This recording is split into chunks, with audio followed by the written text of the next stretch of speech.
Hello everyone, this is Raphael, the creative director of The Long Dark. It's time to talk about what we're adding to the game in our December update, which we've called ERRANT Pilgrim.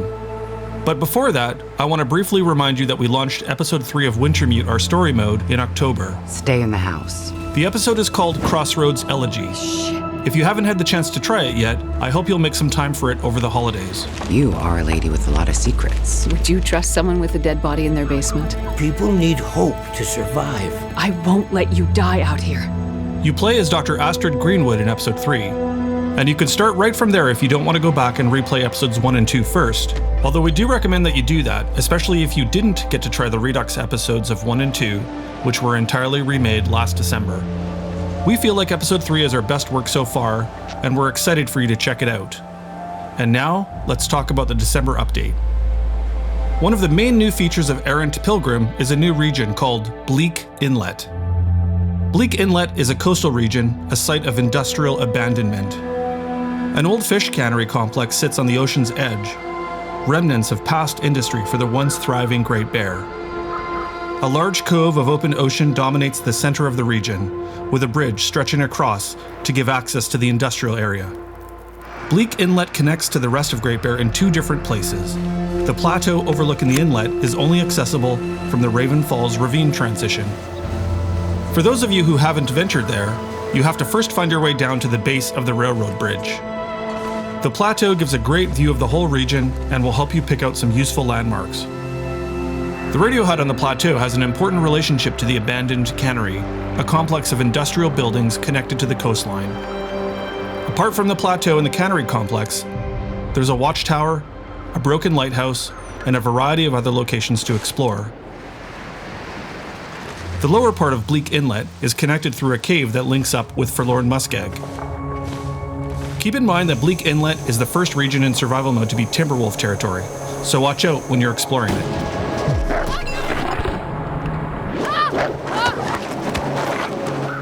The workshop in the cannery complex of Bleak Inlet also contains some useful new tools, if you can find your way into it. An ammunition workbench and a milling machine. The ammunition workbench is key to our new ammunition crafting gameplay. We think this gameplay will mostly appeal to intermediate and advanced players, so as a result, it's pretty complex. First, you need to gather some raw materials. Bullets can be produced at the ammo workbench using lead that you harvest from car batteries. Gunpowder can be crafted by combining charcoal, taken from burnt-out fires, dusting sulfur, and stump remover, 2 new items that can be found in the world. If you combine bullets, gunpowder, and spent shell casings you collected after firing the rifle or revolver, you can craft new ammunition. We've also added a gunsmithing skill, which helps determine the level of quality of ammunition you produce. Lower quality ammunition has a greater chance of misfiring when you use it. The milling machine is only functional during an active aurora. Not only does it repair rifles and revolvers better than the rifle cleaning kit, it can also be used to restore ruined firearms, keeping them useful over the long term as a tool for hunting and defense. We plan to add more functionality to the milling machine in the future, but we think that between ammunition crafting, the milling machine, and the gunsmithing skill, we've just opened up some new strategies for long-term players.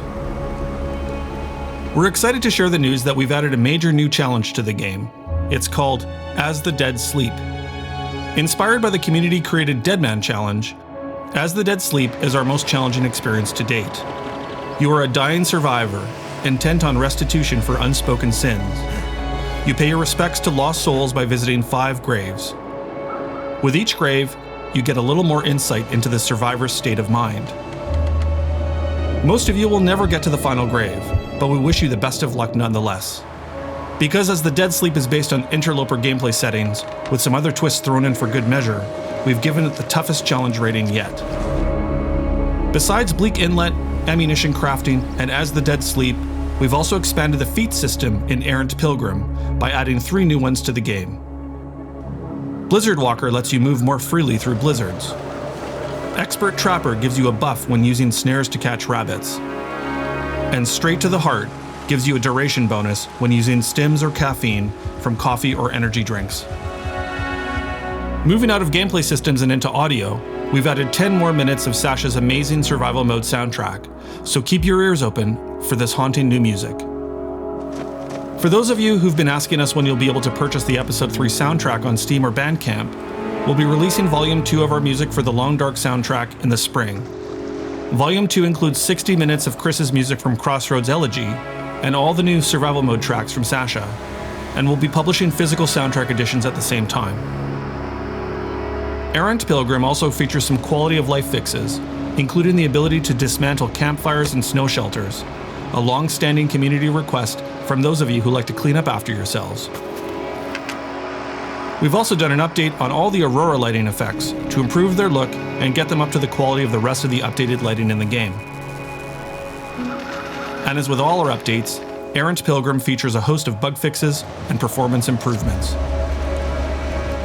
In the weeks after stabilizing ERRANT Pilgrim, just like you, my team will be getting some rest and spending time with their families and friends over the holidays. So while we'll be keeping an eye on the support portal, response times might be slower than usual. Please keep this in mind if you run into any issues while playing the game. Rest is important to the team returning to work in January, fresh and ready to tackle a whole new year of the Long Dark. We hope you enjoy this free update to survival mode, and on behalf of the team at Hinterland, I wish you and your loved ones a fantastic holiday season, however you choose to celebrate it. All the best, and we'll see you in the quiet apocalypse.